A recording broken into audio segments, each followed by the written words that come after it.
All right. Thank you all for joining us. It's a busy week before the reading break, so we're glad to have you here as well as everybody joining us online for our Health Research Institute seminar this afternoon. And so I just want to start by doing a land acknowledgement that we are here gathered on the UNBC campus on the unceded territory of the Clay today. If you all just want to take a moment and really reflect on that, what that means for our UNBC community, but also our community at large. And for those of you that are joining us online, feel free to put into the chat where you're joining us from today.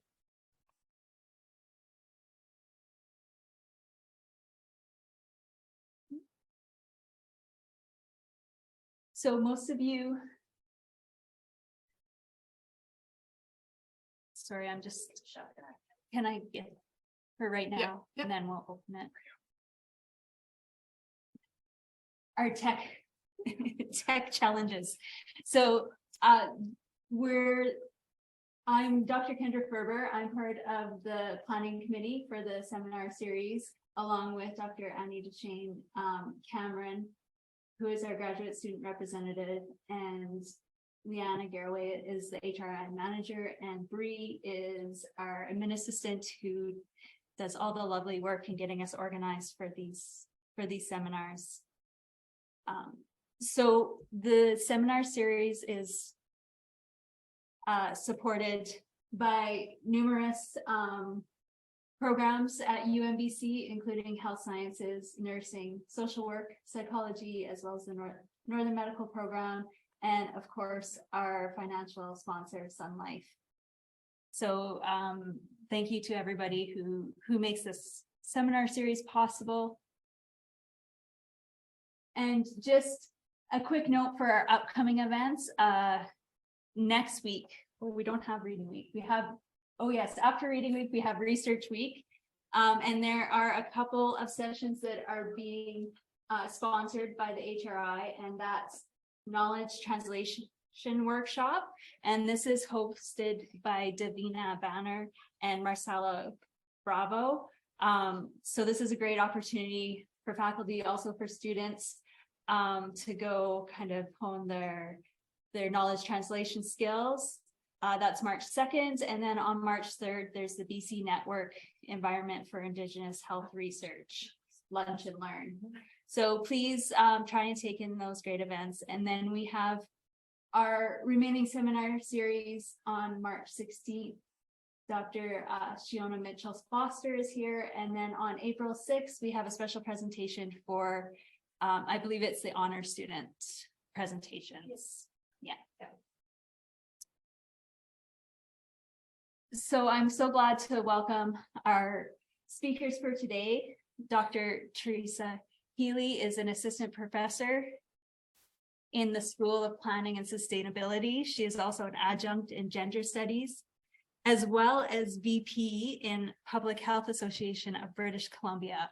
And she's here to talk about one of her projects, the Plural Rural Health Economics Research Project. So this is a lot of our research focuses on development in kind of northern or marginalized communities from a health perspective. And so this is a really interesting project that I'm going to let her tell you more about.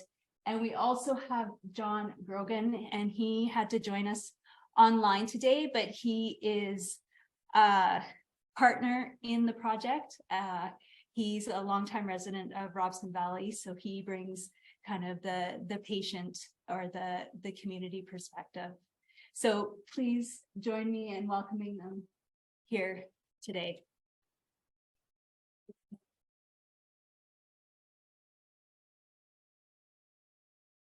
Hello, everybody, and thank you for joining us today. John is online, and he and I have worked together now for many years, and on this project in particular, we became very close. So I think you'll be able to see a bit of a different presentation in that we tend to bounce off each other. Not sure how that's going to work online, but This actually was a health economics research project, and what John and I brought to it was the community engagement part, the Photovoice. So that's what we're going to be mostly talking about today.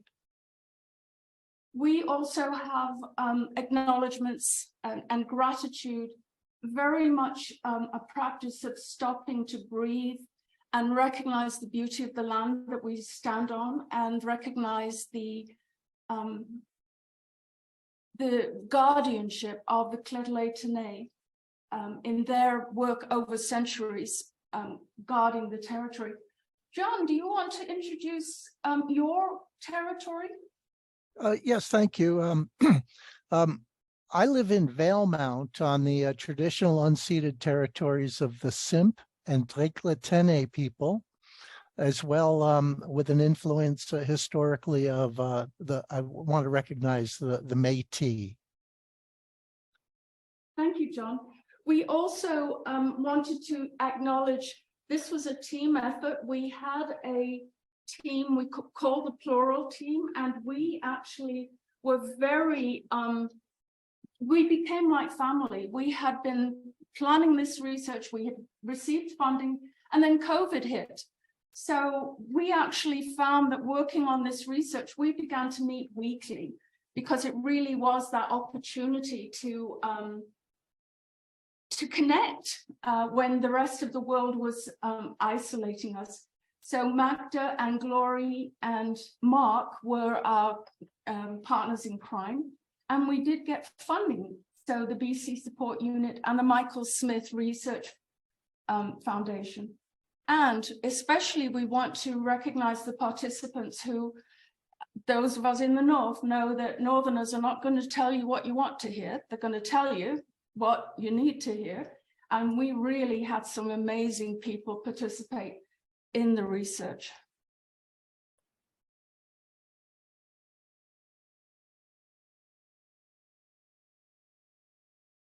So we had, properly objectives. We aimed to show the links between health economics and the reality of life in Northern BC to people living in the lower mainland. We really felt that policymakers and researchers who are based in the lower mainland really don't get the North. And we felt that the North has more to offer the lower mainland, that often things coming from the lower mainland to North aren't translatable, but the other way is. So we really wanted to ensure that a different picture went forward in this research. Did you want to add anything, John? Only that we were the beneficiaries of the isolation of COVID, in that we were able to meet economically, and I think there was also a comfort in a two-dimensional exchange, not only for the researchers, but I think for the participants. I think there was real value in that circumstance.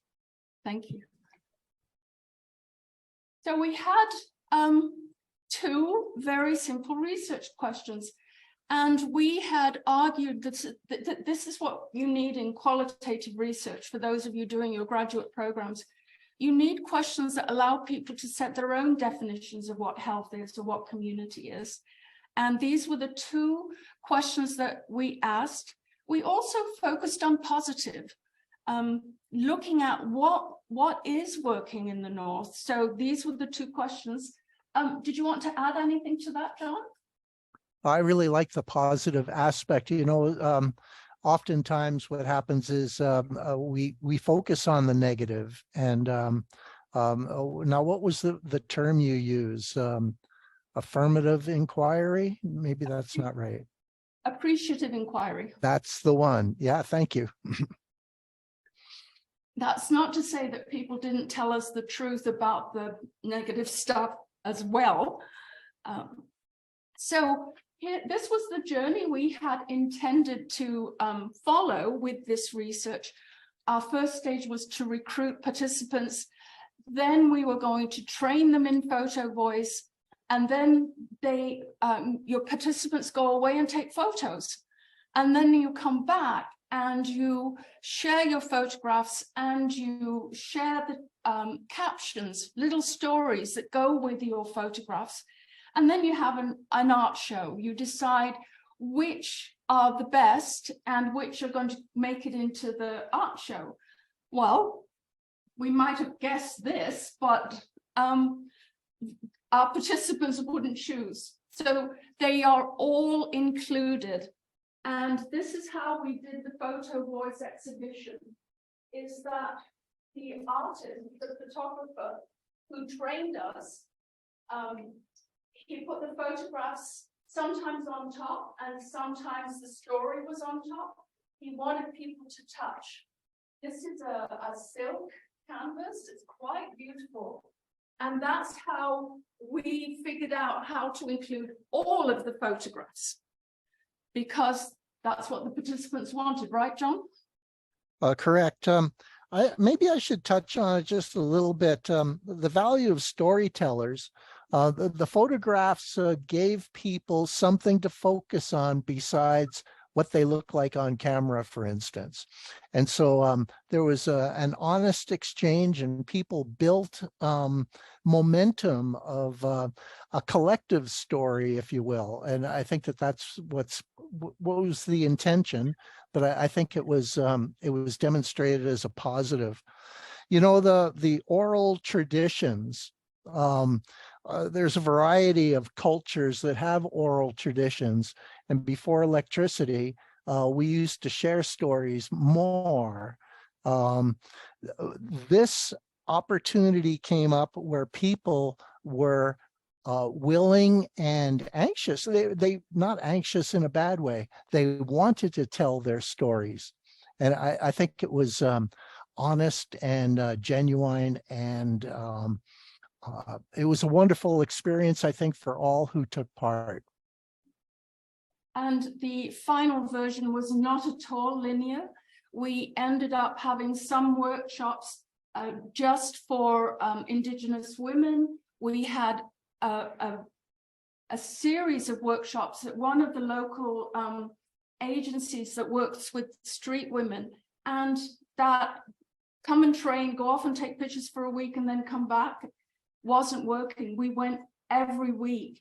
And the coordinator told me that that summer, because we started in June and went all the way to the end of August, there was not one overdose death in that organization. And so that power of art, that power of creativity, the women were so determined to get their stories right. And we do have one of their banners with some of their pictures, they're heartrending. They told their truth. It was a very important piece of our work. So Photovoice has been around for a while. This is one of the earliest I did way back in, I forget to put dates. However, this was young women who wanted to talk about how social workers could help them. And one of the ways they could help them was by shutting up and listening to them. And they used Photovoice to do that. They actually had a social worker who he actually put duct tape on his lips so they could photograph him for their cover. So it's been used in Northern BC quite a few times now because it is so effective as a data collection. For those of you who are the researchers, if you want qualitative research data, this is a wonderful way to collect qualitative research data. But it's also, I would say, emancipatory in that people begin to speak for themselves and begin to act on their own issues. And really, it does create this collective memory. Anything to add, John? No, I think you've got it. Thank you. We did put down that just last March at Photovoice, the little method that could change the world. It was a special issue in health promotion practice. So we were quite excited to see that it's still blazing a trail.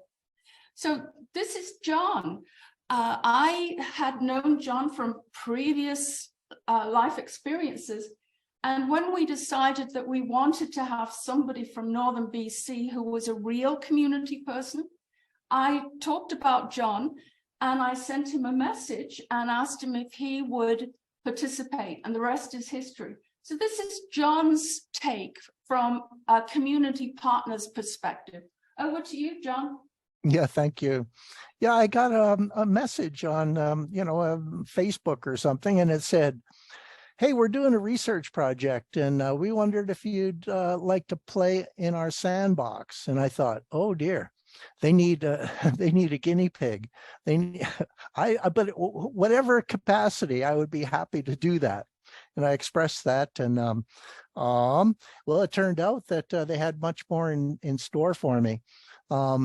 I have worked on other research projects recently because of my association with the Patient Voices Network since 2016. All kinds of opportunities for consultation and collaboration and building community.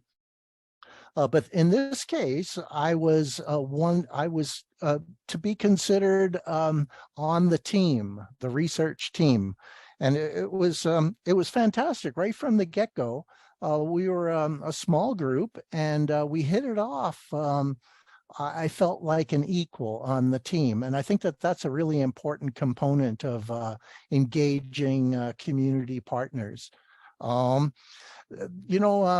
Carolyn Wang, she wrote an article for that publication that Dr. Healy mentioned just a couple of minutes ago, and she referred to it as the Tai Chi of Photovoice, that it takes practice, and it's not the person or people who are most proficient, but the ones that have the heart for it. And that rang true. That's what my experience was with this group. They were all open-hearted, wonderful experience. I'm just go going ahead, to please. add to that, John, that really John brought some gifts to us as academic researchers. It's very easy to go off in your head when you're a researcher. And John really brought that fresh of community air, that fresh breath of community air that kept us grounded, I think, John. Yeah, I like to do independent study. I don't have any academic credentials, but when I fall into something, I like to immerse myself. And so I tried to find what I could about Photovoice. And one of the earliest things I found was a women's group in Winnipeg, and how they applied and the methodology. And I was inspired. And so I've read what I can. Oh, and some great video on YouTube, for instance.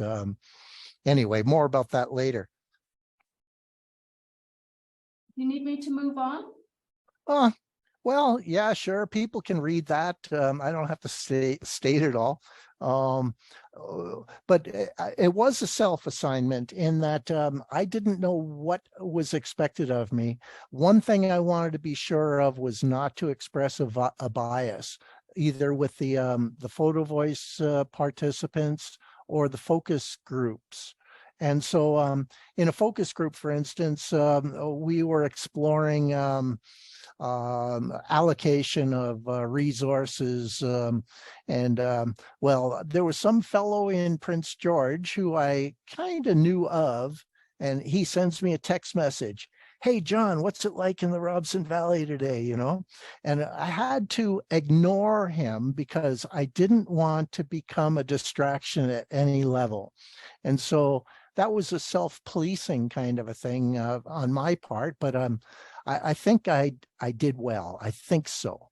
You did. And the last part there, it says legacy values associated with mentors. I pointed that out, I think, early in the game, that each of the participants was learning skills that they could take with them to better express themselves in the future.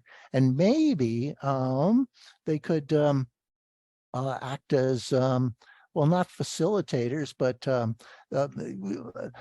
to continue the tradition of Photovoice.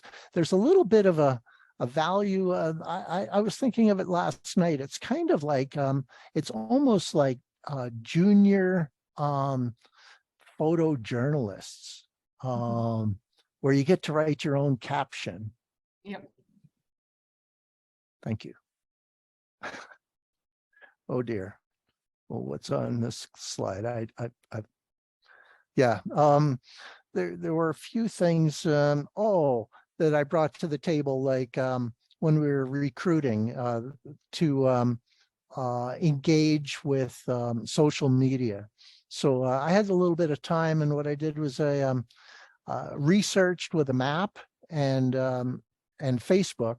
I found, I think it was like 120 community Facebook pages. And then I was able to take the recruitment material and post it. And I used my own name, and it was like, oh, well.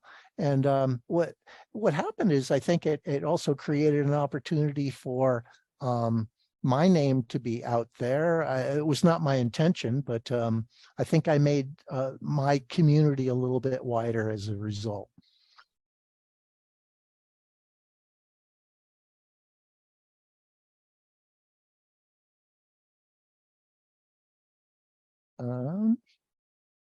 Right. Yeah, thank you. Community is inclusive. That's been my my mantra for a long time. Federal government, one time they had a website where people could create their own email, and it was called access.ca. And I got in early enough that I was able to make my login universal access. And if I was to get a tattoo, I think it would probably say universal access. I think that it's so important to engage all of community. You know, sometimes they'll have, say, a federal consultation, and they'll do their outreach to Vancouver, Prince George, maybe Kamloops, Kelowna if it's the summertime. But so often we don't hear about the consultations that might be happening, the rural perspective. And so Horton Hears a Who is my favorite book to read to children, especially, and they get it, that all the voices are needed to be heard. So the fly on the wall, that was my my motto in this, that I didn't want to express bias. And anyway, I took that very seriously, and I'm repeating myself now, but thank you. Yes, at the beginning, we were very much encouraging John to speak and to share with us, because his ethics about not having a bias were very high standards. But we also needed to have his guidance and his insights. Oh, So and the group made it very easy for me to speak. The planning, the research team, I was encouraged, and I soon got over my shyness, I'll tell you. Thank you. So then what we wanted to talk about is what happened. What did we learn? And one of the most important and powerful things that we did learn was how much Northerners really want to be part of research. They want to be included. They want to be consulted. That you're not going to have difficulty recruiting people if we go about it in the right way. So very much with our research, what was seen was the reciprocity, that there were things coming back from the research. So we have the most beautiful book. It is gorgeous. Because we didn't spend any money on travel, we had money to spend on products to give back to the community. And I'm going to do something really kind of scary.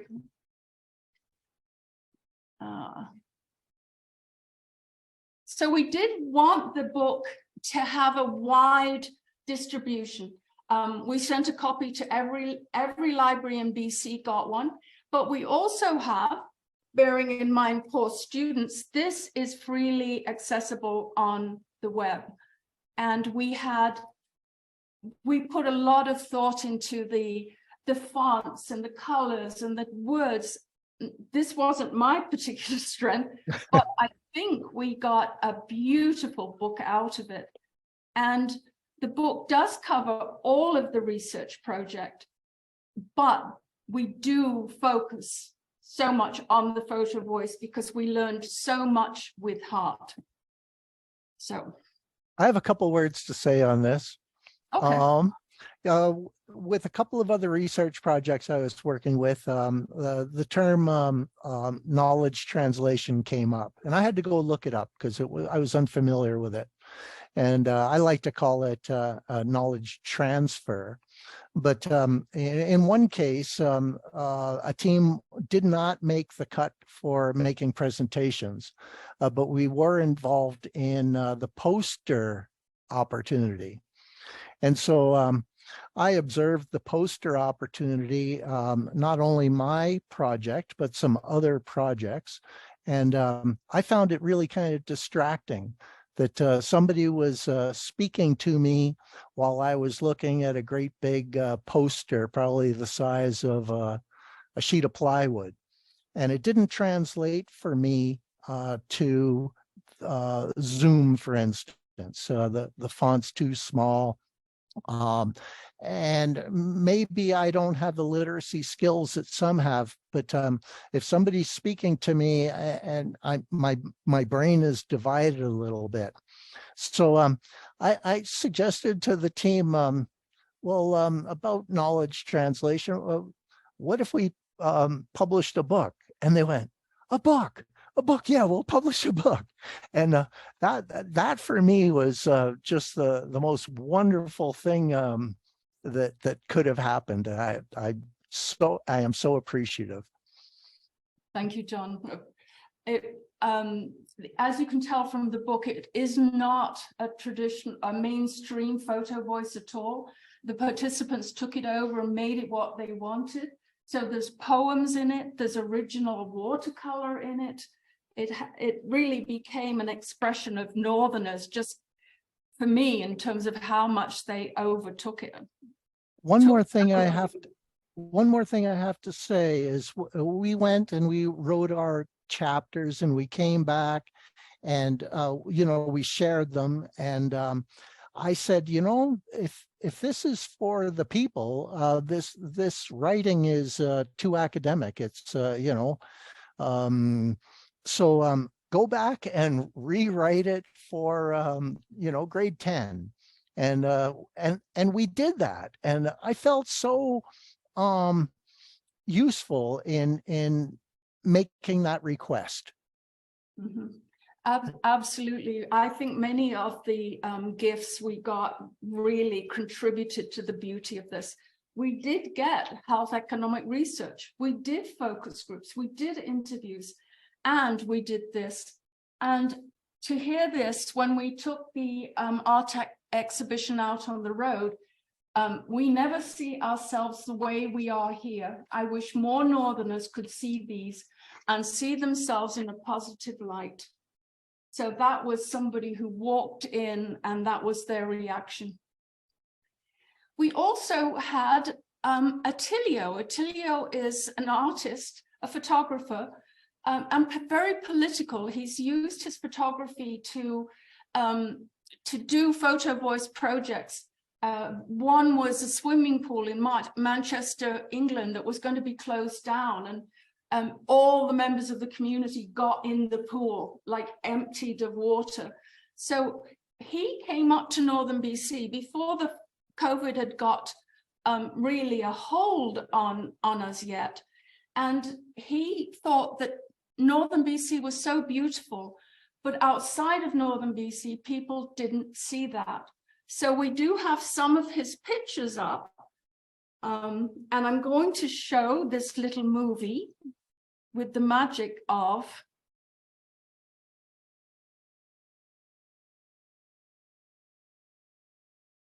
and this is how he made them. He took the photographs and the print was on this malleable paper, and then he mounted them onto another paper, and then that paper got mounted on the foam core, I think it's called, board. Yeah. And they're also different.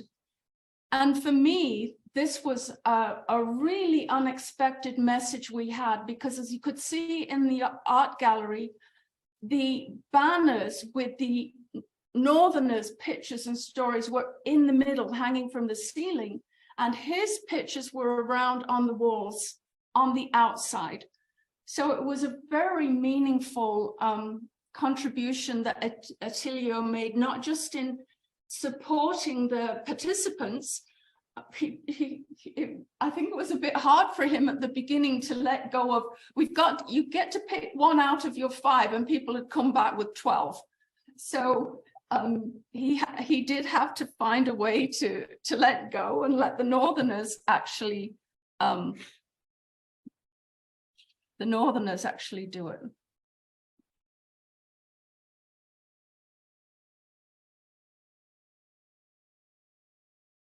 Okay, so that was Attilio's contribution.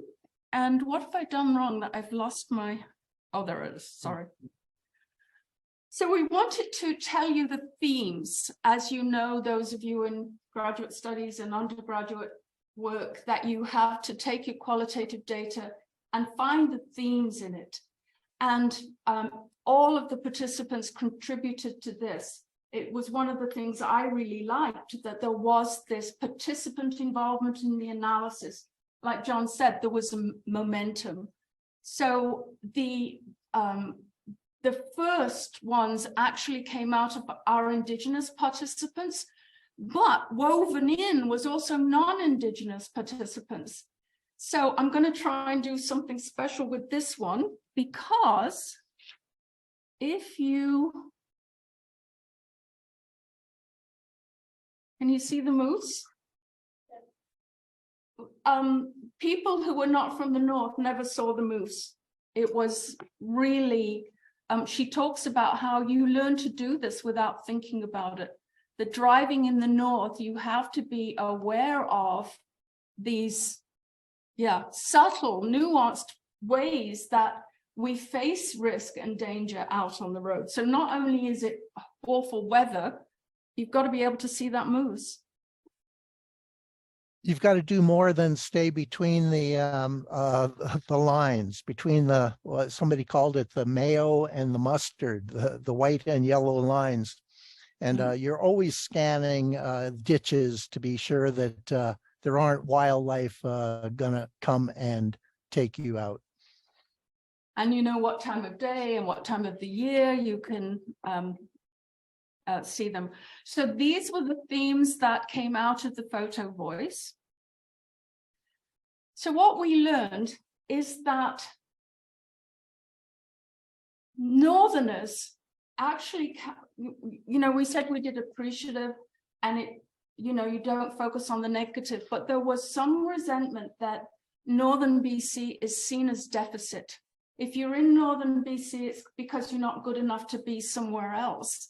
And a lot of the Photovoice participants really wanted to talk about what they got out of living up here that contributed to their health. Did you have anything to add, John? No, I think you've captured it. There was an exploration of positive things. I mean, there was discussion about the negatives, but I think that there was a built-in kind of a community spirit of celebrating living in the North. You did talk about family being defined differently, though. Oh, sure, I could get into that. The theme of community.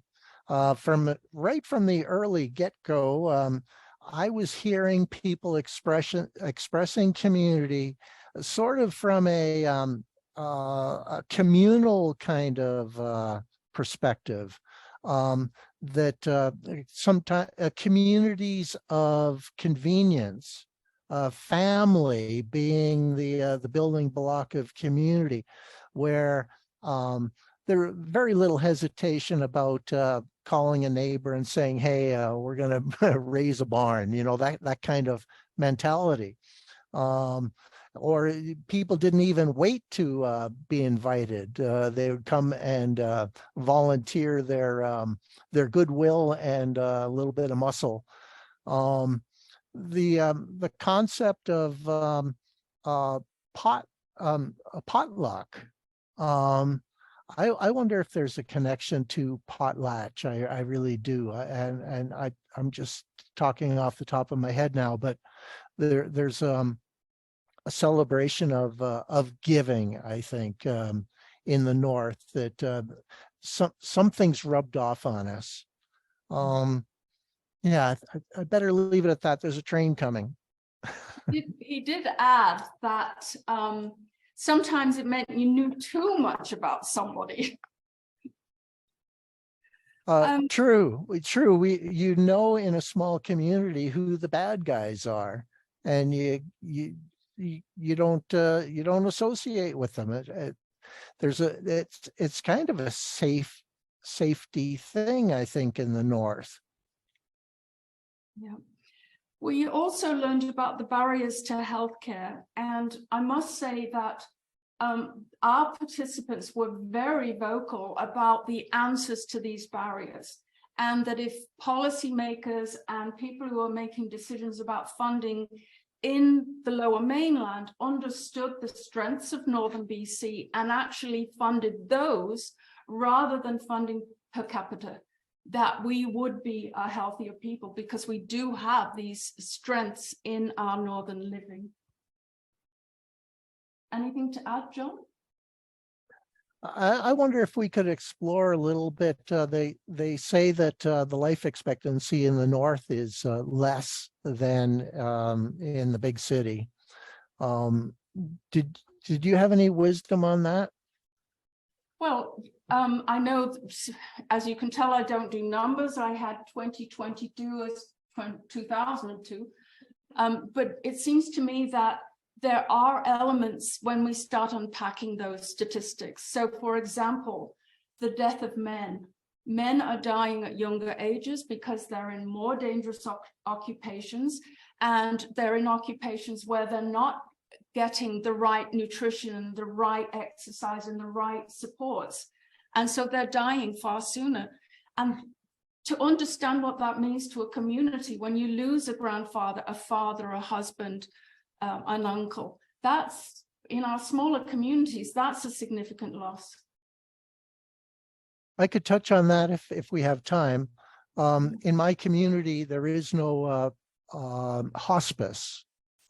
So I've had friends who are just days away from demise, who were shipped off to the city for those last couple of days of care. And they were torn from their community, and their community was torn from them. It's like there was no opportunity for living, grieving, say goodbye, that we often have in other circumstance. And I think that, well, I, for one, would prefer to die at home than to be shipped off somewhere. That's the kind of policy I think that might need consideration. Yes, I know people from the Hart Highlands who's had to come into town to be in a retirement home and hate it. And that's just, that's still Prince George. We did learn, as I say, these ideas about reducing cost and improving healthcare services. And John, I wonder if you could share that budget exercise, the Sophie's Choice, that you said people began to understand? Right. So in a focus group, the assignment was, here are the reasons that we need to spend money, say 10 reasons, but there are only maybe 7 tokens. And so the participants were asked to distribute the tokens, the resources for their priorities. And what it did is it created an atmosphere where we all knew that it was the Sophie's choice. It was a losing proposal, but it wasn't told to us. I think everybody came to that conclusion in the first round, and I thought it was very useful because the people who were in the focus group sort of grew a little bit of compassion, I think, for those who have to make those decisions. And, you know, that may have disappeared a week later, but I thought it was a useful human experience that maybe more people should have. Yes, and certainly the participatory budgeting is happening much more these days, and involving ordinary citizens really to be consulted, to be heard. Sometimes that's all that you were looking for, and now you understand why decisions are being made the way they are. So we did find ourselves, very fortunately, creating our own community. We felt that the online community built was very similar to small communities physically on the land, right, John? And the speed of trust, I think it was amazing how fast we went from 0 to 60. But it was an exercise that did take time, but each time I was impressed by the goodwill of everybody involved, the researchers, the participants. Yeah. We really felt that it was hard to let go, actually. The entirety of the research project actually did reach very different people. So we talked to municipal politicians, and we talked to healthcare providers at different spots within the healthcare system. And we were able to work with marginalized people and ordinary people. And I think we got a really rich tapestry out of that diversity. I think we also privileged the non-researchers by giving them this place, not only to contribute their knowledge and information, which as researchers we tend to do, we come in and it's resource extraction and we run away with it. In this case, we were able to actually they were able to take their information and build on that and contribute to the analysis in a very substantive way. I think that everybody left thinking that it would be a wonderful thing to be able to have some sort of a reunion. And I expect that that will happen someday. We've also really started to think about how we could actually get another research project. We really heard from our participants that they wanted their voice to be heard. They wanted researchers to listen to them. And the challenge then to a university where we have research ethics, how are we going to accommodate this more empowered voice in research subjects? And really, for us, the social media outreach we didn't have research ethics board approval for, because there wasn't a way to approve it. There wasn't a way to be able to describe who we would be reaching through this. So we really did want to advocate for alternative data collection points, and to actually ask our researchers to pay attention to social media and its explosion.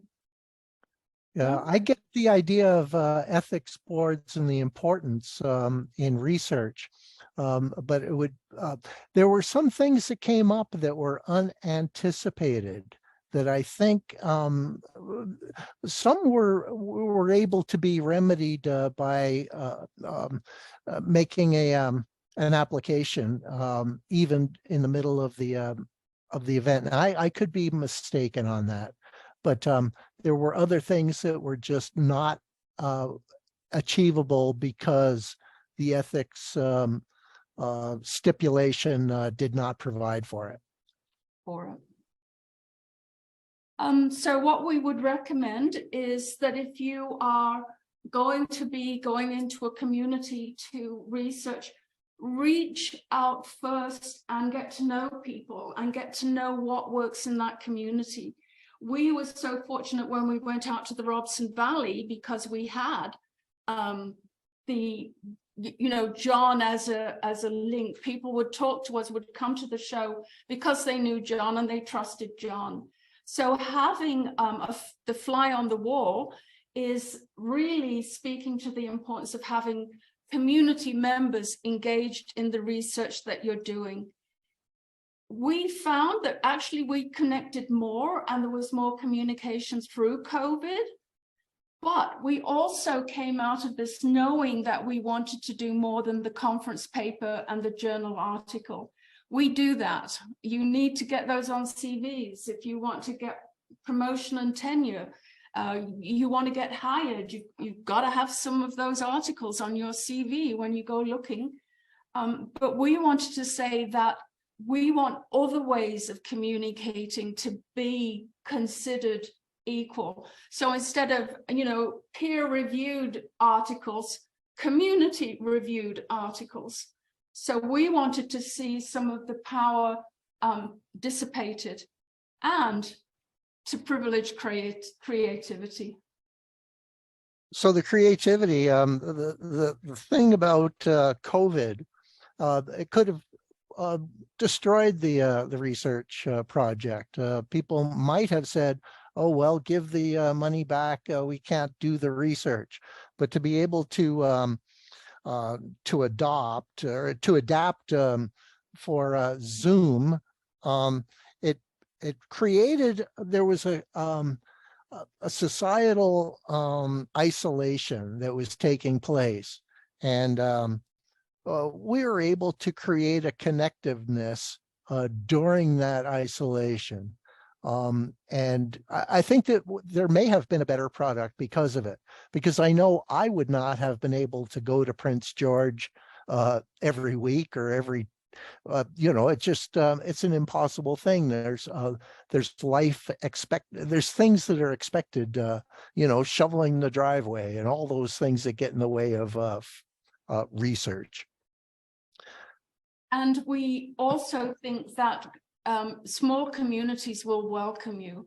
Sometimes you're going to be the only show in town, and so everybody's going to show up because they want to know what's going on.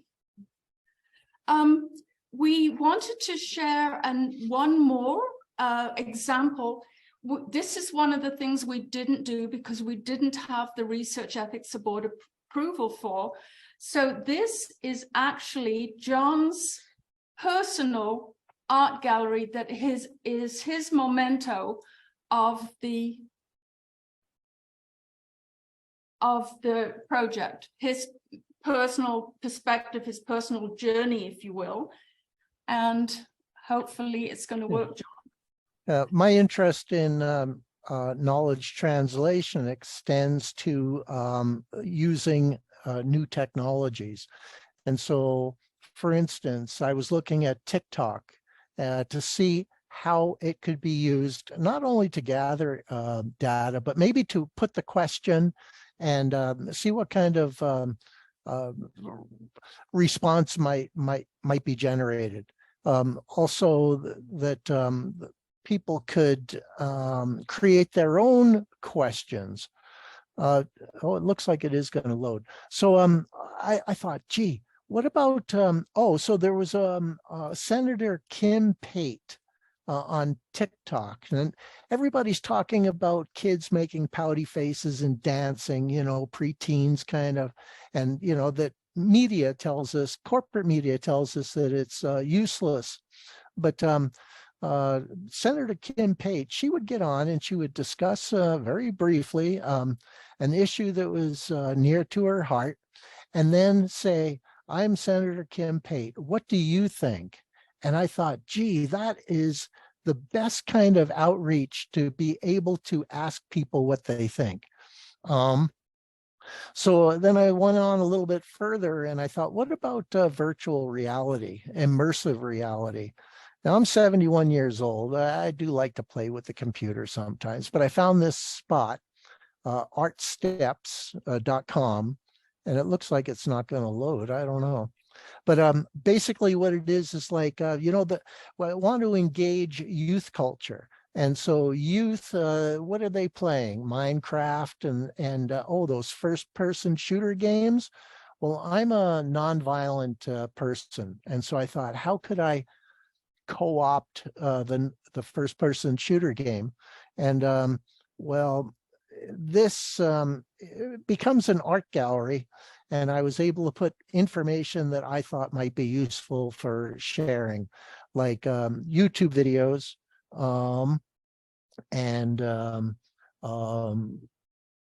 Anyway, I wonder, if people can access that QR code, maybe they can have a look at it at their leisure.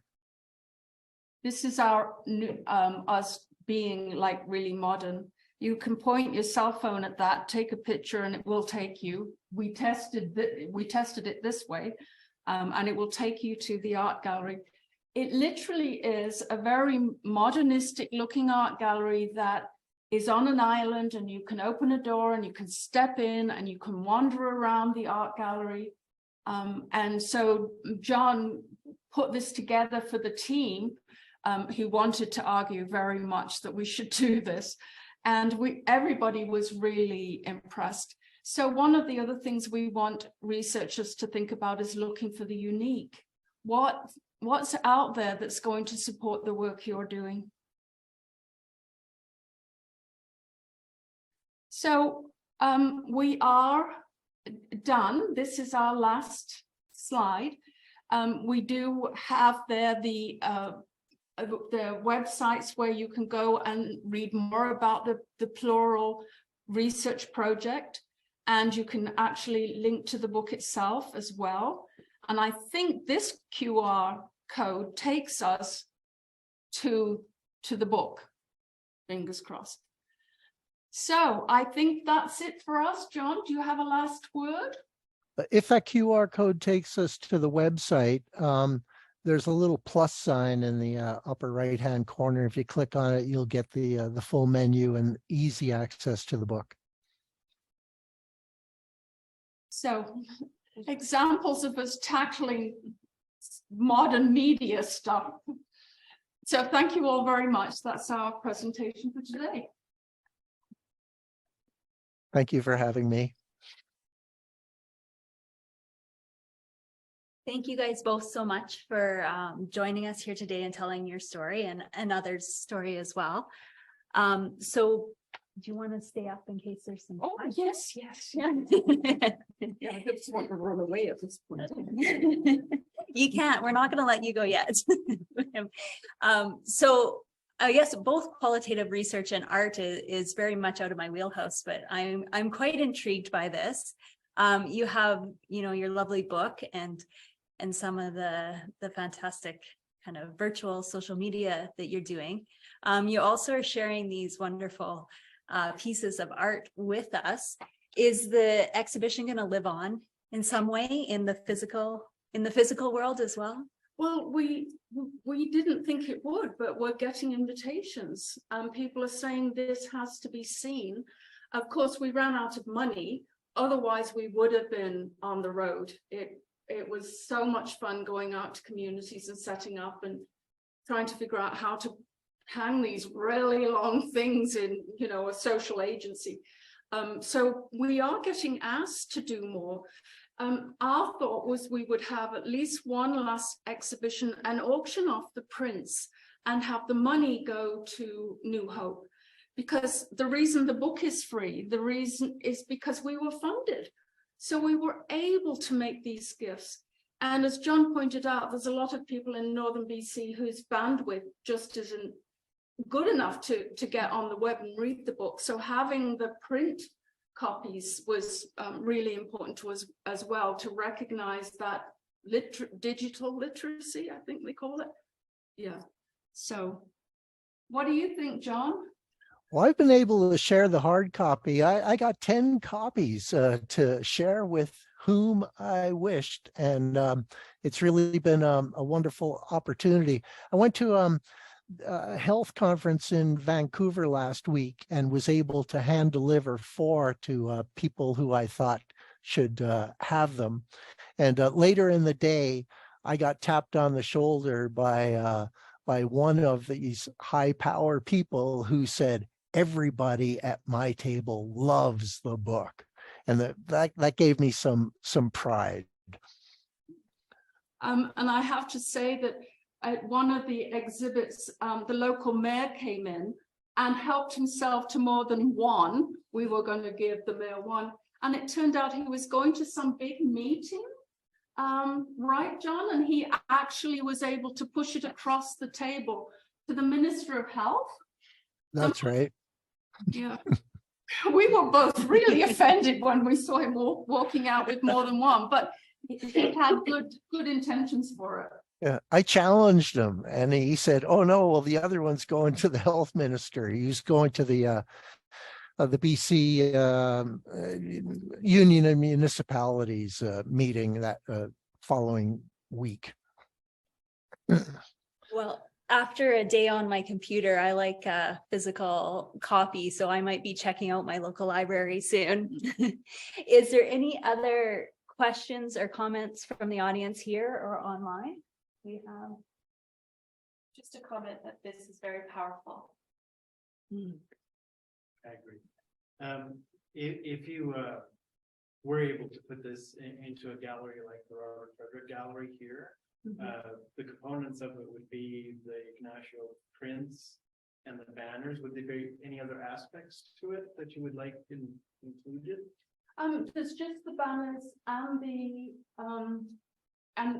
and the prints, Yeah, and the book itself. yeah. So I still have, I think, 5 left. We like to have them out for people to touch as well, because it's something about paper still. Any other thoughts? Question? Sorry. We have a I question facilitate. Bree's gonna. Says, ethics is always quite the process. Are you able to expand on your process a bit more, challenges, and how you moved through it? Well, those of you who've done a research ethics application know the nightmare that your life becomes.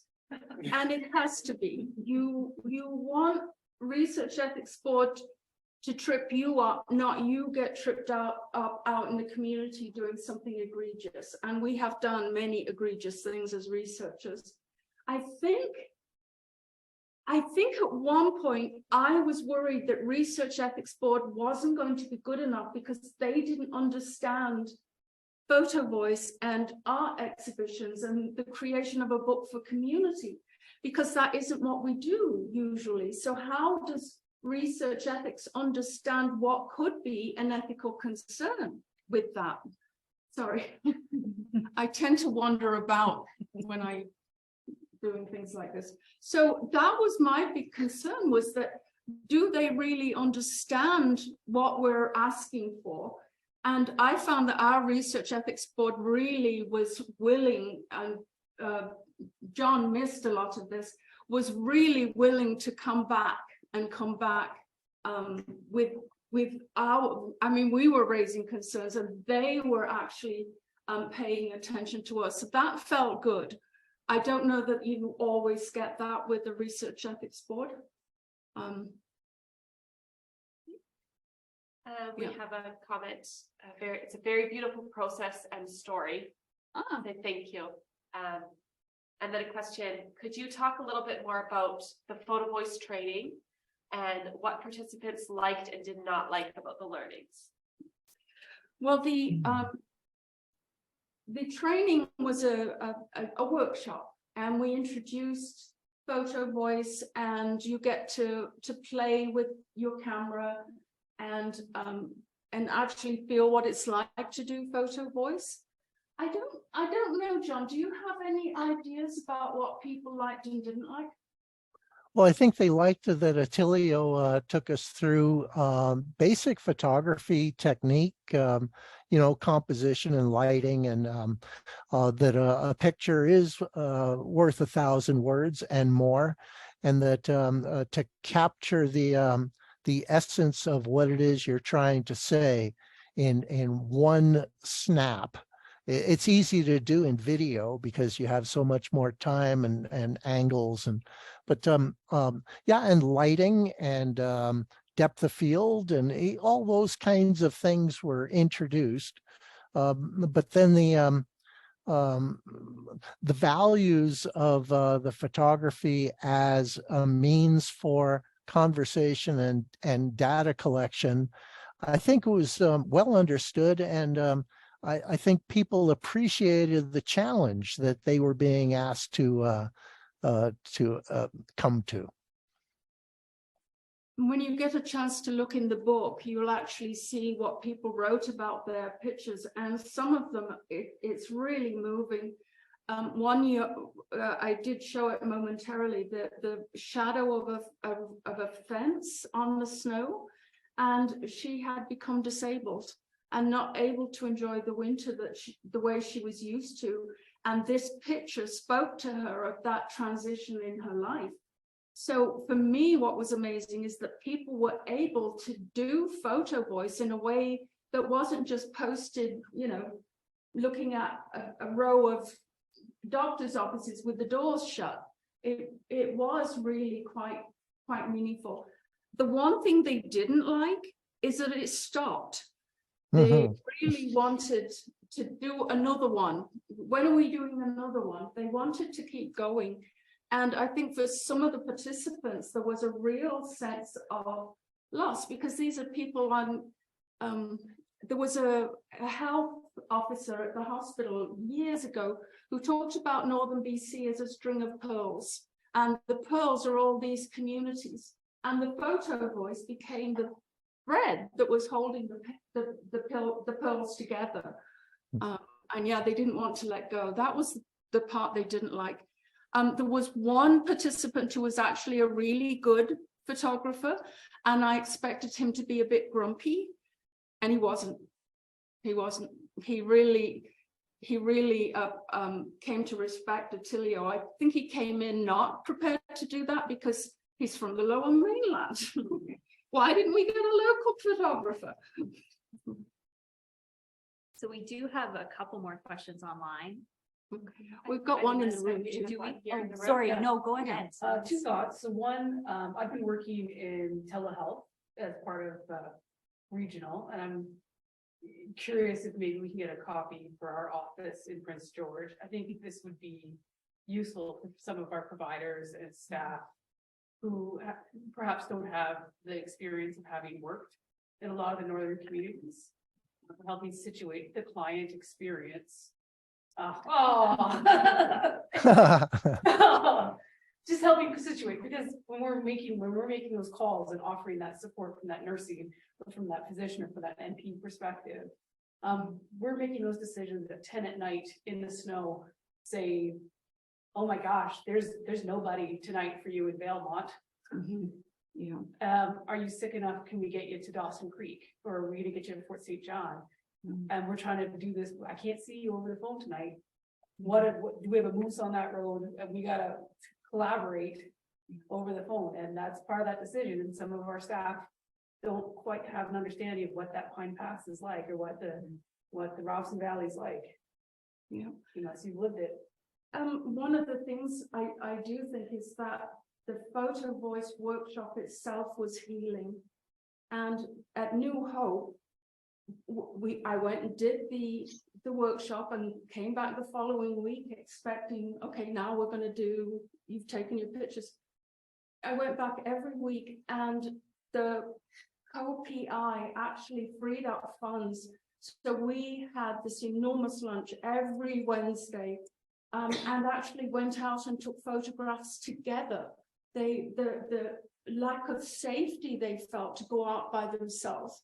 So when when Jan told me that there hadn't been one overdose that summer, and she didn't tell me, she just casually mentioned that like months later, that startled me. Yeah, it really did startle me that that was such a concrete mental health researchers healing rather than just research. That's what it felt like.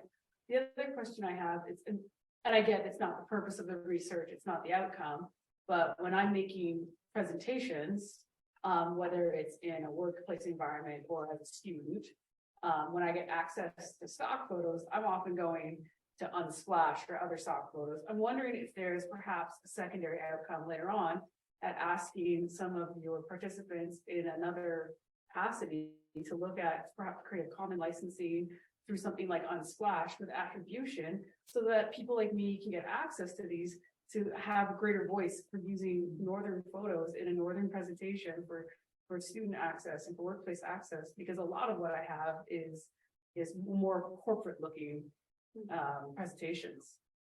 Absolutely. John, do you want to feel that one? Only that it sounds very interesting. As far as addiction goes, I think that the cure for addiction is having purpose. And I found in my own life, maybe I was having too many beers and being busy and purposeful. I found that I haven't had any alcohol for a couple of years now. So, yeah, bonus. I think you're absolutely right. My partner works in speech and language and uses picture symbols in the augmentative communication, and actually tackled one of the communities, one of the companies, because there was nothing Canadian. So there is now a fly fisher wearing purple waders, left-handed, and all kinds of other Canadian images from Northern BC. And truly, to see yourself, you're looking at a health promotion material and it's somebody living in Vancouver. What does that going to mean to me? So I think that's a brilliant idea. We should bring that up with Mark and Magda. Thank you. Yes, we have a few more. So we have a question about the hybrid aspect and the ways that you've continued to move between hard copy, in-person, online interactions. Some people are tending to go all online or all in person, and this journey shows the richness of doing both, and wondering if you could expand on it. Well, I have to say that going online to me was second best at the beginning. And I began to realize that it's democratic. People could participate without leaving home. And that converted me a lot to understand Zoom as a tool of communication. What do you think, John? Absolutely. I only wish that I was there today, but because I went to that health conference a week or two ago, I came home tested positive for COVID. And so it's my duty to be here with Zoom. If it hadn't been for Zoom, you wouldn't have wanted to see me today. So I think that the hybrid, I'm a lot more comfortable with it. We were a lot more comfortable with it as a team. And I can't tell you how nervous I was for today. Having done so much on Zoom, I had to leave my office just to go somewhere and worry because it's so long. Yeah. Okay, so we have Melissa says, this is so awesome and she can't wait to read through the book. Would you be able to speak more about the process of community analysis? Did you need to keep the artists and photographers anonymous? And if so, how did you manage that without folks recognizing each other?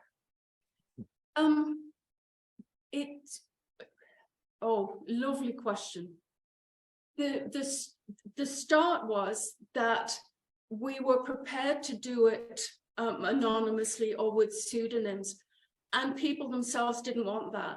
Having got the chance to say stuff, they wanted their name on it.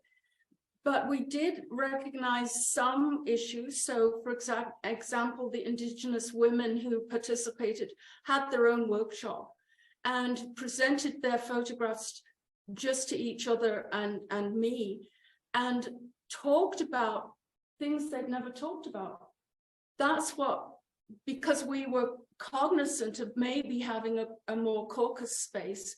So we were guided by the participants as to what they wanted.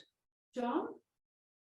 I'm just thinking of the next rendition. Photovoice is a beautiful system, methodology, but I would like to see the knowledge translation continue to the audio. I would like to hear the voice of the individuals presenting what they think that the photograph is about. Storytelling. That leads into the next question. Oh, good. Can you expand a little on ideas of potential new and further research project? Well, John and I, well, actually everybody, including the participants, were eager to do another research project. I'm an assistant. I just got assistant professor, which means I can apply for money. Otherwise, I'm approached to be partner and, you know, co-PI, but I can't do it on my own. So now I'm just itching to write a research proposal and to actually have the community members in from the beginning and to think about the ways we want to do this that are more accessible. So that's a dream, right, John? Mm-hmm. Yes. And last one online, we have, how would you build sustainability beyond the project if you were to do this again? Oh, I think it was Monique Bejan, who was a minister for something or other in the federal government, and she said Canada is a nation of pilot projects, and it's true. So they give you funding for 3 years, and you're now supposed during that 3 years to find an organization who will now adopt this orphan and keep it going. And often that doesn't happen because it didn't happen before that because there wasn't the money and the resource support that you actually need. And especially in smaller communities where there's no resources, how are they going to be able to do that? I would like to think that us doing this is us rolling on without funding. Glory, one of our researchers, she did a presentation last week. So we're trying to continue to share this because it's a bit timeless. It's not like, you know, it's over. And so I guess maybe just leading into a wrap up here, we've kept you a while. I'm thinking back to the beginning where you said, you know, collection of data or focus groups from the mainland don't necessarily translate to rural and northern communities, but you said often the information gathered in rural communities or northern communities will translate back to the mainland or cities. So I think you guys really captured some of the unique perspectives from Northern BC, but maybe you could just elaborate on some of your themes that you think are more universal that really transfer to, you know, all of British Columbia or all of Canada, and how, you know, we can really learn from this and maybe hopefully have the funding to implement some of the teachings. Yes. Well, I think what I would say is translatable is the process. And I could see, for example, a neighborhood association or an immigrant women's organization or something in a big city being able to do this. And in fact, one of the very first Photovoice projects I followed was in the poorest neighborhood in Vancouver, Main and Hastings. They gave real cameras to street youth. And there was a great scandal because they're going to sell them for drugs. Well, those young people came back with the most incredible photographs that documented their lives. And so I think that Photovoice is what's translatable for a neighborhood or a particular section of a city. I think that's the bit, is the process itself. What do you think, John? Well, I was thinking about isolation, and I think that it's translatable to rural and urban situations. There's the individual isolation. There's also the community isolation. You know, there are some communities that don't even have a community center. So how do people manage, or how do they enhance a community without a central place? I was thinking too about social determinants of health.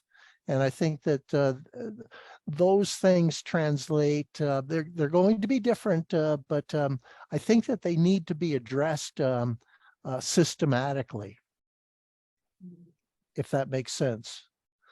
I will share with you, when I was brand new up here and I was doing a women's health research project, talking to women in single resource industry towns, believing that these poor women, you know, they're going to tell me all about their dreadful lives. And women were so fierce about how strong and healthy they were. And I remember a woman in Quesnel telling me that her sister lives in North Vancouver and is more isolated than she is. And she can't get in to see a specialist any faster than she can. So I really had my eyes open very quickly. That was some years ago now.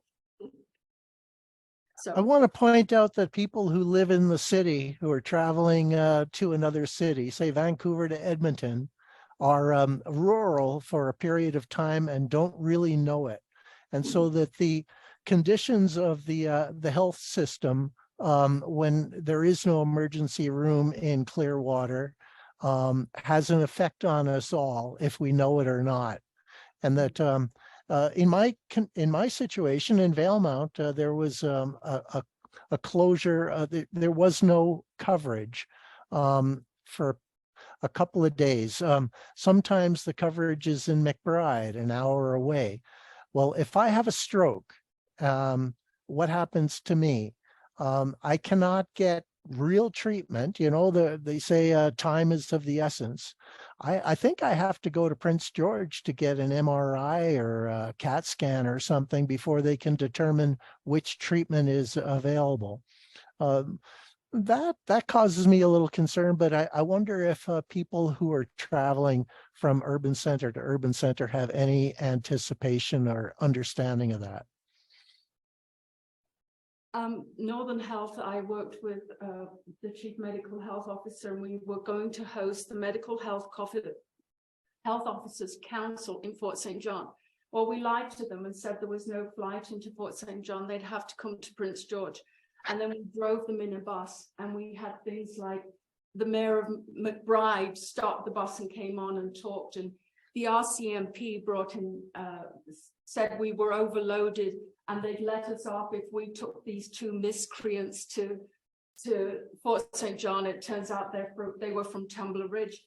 And by the time we got to Fort St. John, they got it, because as night fell and the lights and how long you drove in darkness, they finally understood what we're talking about when we say per capita doesn't work. Yeah, I will stop ranting. Well, thank you guys both for joining us. John, it's great to see you remotely, but please do visit us in Prince George when you can. And just a wonderful project and a wonderful story. So if you, It's been a thrill. Thank you.